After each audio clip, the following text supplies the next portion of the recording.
A few months ago, I have published a book called Magical Linguistics that was a kind of treasure to figure out how to use language patterns into any conversation you have every day. You can use it to see clear through anybody's bullshit whenever they try to bullshit you, and you can also hold your frame whenever you need to do so. In that book, I was giving many explanations for cognitively and unconsciously how can the language you have affect the subconscious mind of the people you are speaking to. That can be used in therapy, in coaching, in politics, eventually in dating, in any situation where you need to communicate much better.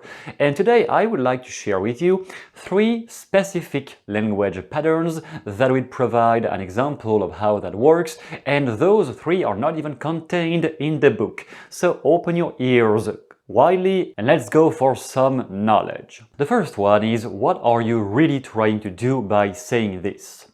This is implying the underlying intention behind the words that person is saying. Truth is, many times when there is a conflict in your conversations, people may not even realize why they are in conflict with you. There may be some conscious thing that I know this is because I don't like this, I don't like this about you, I don't like what you said, but they may not even be conscious themselves of why do they not like what you said, or what is it more specifically that they don't like about what you said. So when you say, what are you really trying to do by saying this, especially if they just said something mean or something trying to put you down and showing how superior, how smarter they are compared to you, okay, you can just point out to their underlying douche behavior. What are you trying to do right now? Because I don't recognize that behavior, what you just said, as being something respectful to me. So I am asking you, out of clarification, can you say, why do you want to say that? Why did you want to say that? When you clarify their intention, first of all, it is putting you as a superior outside authority in the conversation, because now you are not reacting emotionally anymore. And the whole point of that language pattern is to be able to say it with a soft tone of voice. If you say that while being aggressive and trying to prove them wrong, that will just make them win. But if you say that with a very nice, polite and chill behavior, just asking for clarification out of nothing, then you're putting yourself as an observer of the situation instead of a victim of the situation. And that is where the main mismatch is.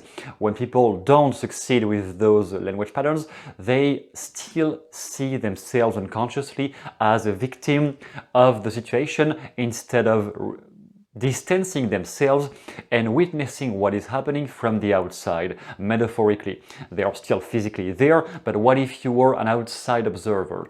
That is the idea of this first pattern. And before seeing the next 2, I would like to propose you a small document I have finished recently about how to apply magical linguistics to control the frame in any situations.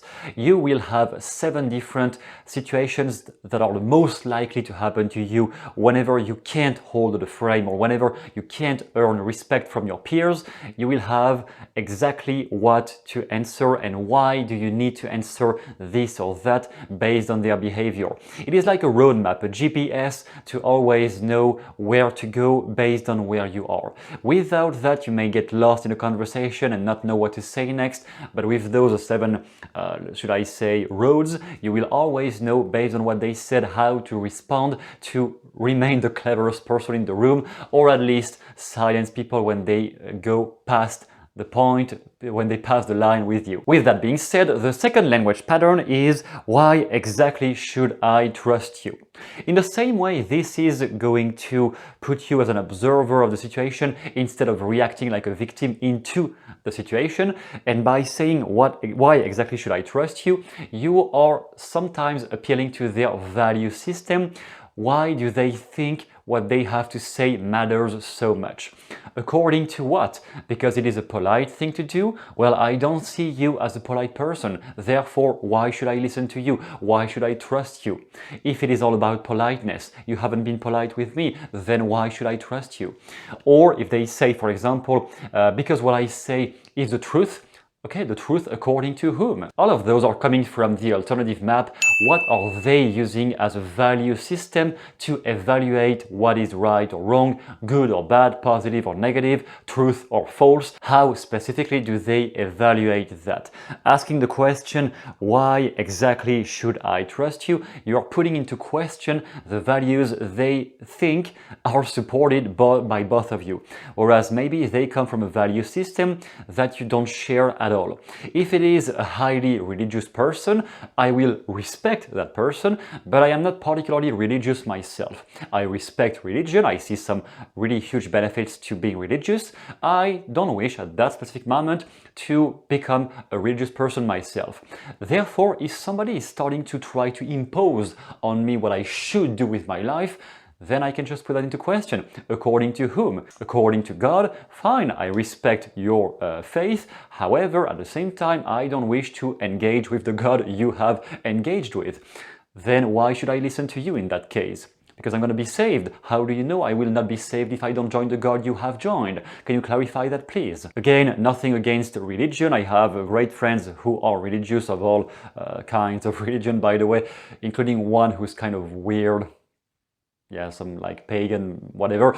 But I still respect that. The only point is to be careful about what type of situation do you fall into, and did you consciously choose to agree or to obey one dogma, one principle, or was it imposed to you without your acknowledgement? And finally, the third one is, this is the least intelligent thing I have heard today. So this one obviously is much more confrontational, unless it is said in a humorous way, and that might also be used as a comedian, as some comedians do, to inject some humor in the conversation and release some tension eventually if the conversation was kind of tense at this point. But it can also be said in a kind of confrontational tone if it is somebody you're just bored of. So this is definitely the least intelligent thing I have heard you say today. If you say that with enough patience, not trying to rush to speed off the line really fast, but take your time and say that with a calm tone of voice again, assertive or like self-commenting, you're commenting on your own thought process. Well, I'm really realizing right now this is the least intelligent thing I have been hearing from you. That's really incredible. I'm not sure how you do that, you just keep sending those lines to me. I must start thinking about where do you pull all of that from. And again, I would keep that for situations where the person is really starting to cross the line. That is definitely not a gentle or polite thing to say. I would not say that in a really polite conversation. I would, unless it is really made to make the person laugh. Otherwise, I would just keep that for situations where the person has started to be extremely unfriendly with me and I am no longer interested in pursuing the conversation, or at least I will still politely make them understand with that line that, okay, you want to keep playing that game, I'm kind of going to get not that nice with you if you keep trying to speak to me like this. And every time I use those kinds of behaviors, those kinds, of final line not to cross, you just indicate to them where is the final line with you not to cross.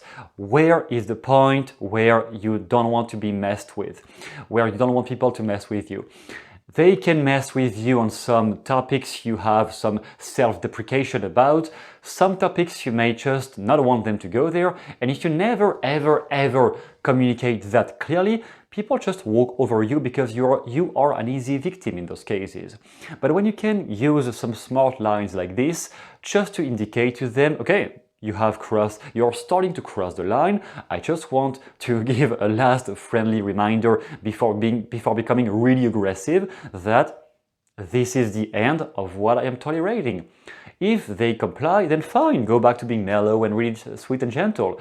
If they don't comply, then their fault, not yours, once you demolish them once and for all. That is the finish line, that is where you tell them, okay, stop. Right here, it is the end of your bullshit with me. we can stop there. And again, if you would like to develop and sharpen your skills whenever you need to communicate more assertively at work with people who don't really wish to let you speak or who like to make fun of you, how can you handle those without confrontation just by being smarter than they are? You have those 7 strategies down below to control the frame in any kind of situation, and those will be extremely helpful, especially in situations where you have had trouble to speak assertively or to make people respect you. That is definitely made to that for that extent, for that result, to help others figure out how to finally stay quiet when you speak and finally listen to you much more. You will control the frame in any situation from there, and with that in mind, thanks for watching. I will see you soon. Good luck.